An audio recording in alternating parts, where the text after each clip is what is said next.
Most of all, for me, HIV and AIDS is not something that is just a theory or a job that I do. HIV is part of my life. I'm HIV positive. I heard I was HIV positive when I was still in seminary, that day in September in '87. And that was a huge blow to my life. I had all these questions in my heart. Why? Why me? And I was wondering, should I tell anyone?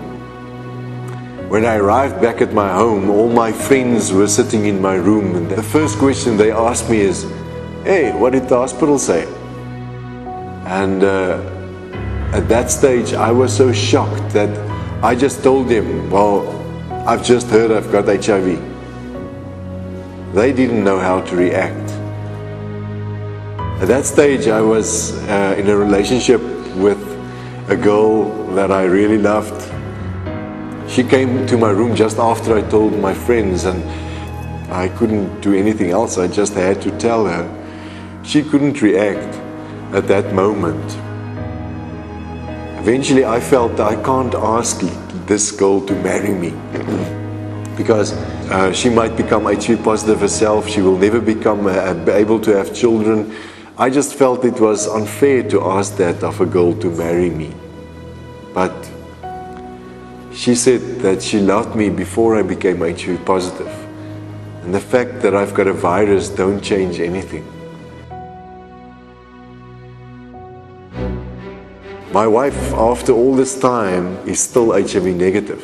But having children was just not possible because that would have caused the risk that Liesl could have become HIV positive herself. So we did a lot of research, and then we spoke to a lot of medical people to find out, should we do this? Should we take the risk of actually trying for our own children?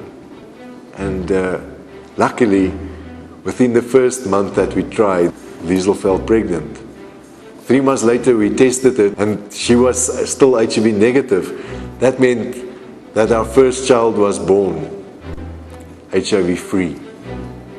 And so we tried again 2 years later, and Mia was born. And both these children are HIV free. So this is a hopeful story. A story that shows HIV is not necessarily a death sentence. It's a life sentence. You might have been wondering the whole time about the one question that might be in your mind. How did he get it? Be honest, is that what you might have been thinking? Well, it's not important how I got it. The fact is, I am HIV positive.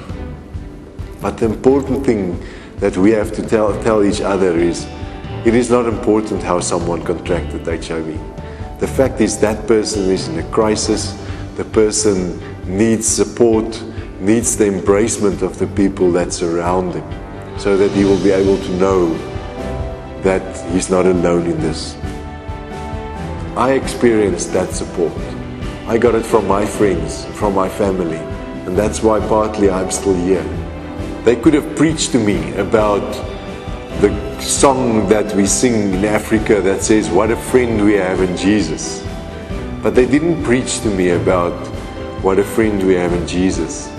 They showed me what a Jesus we have in a friend.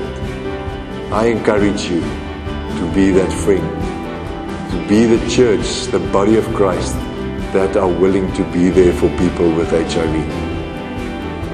We need you.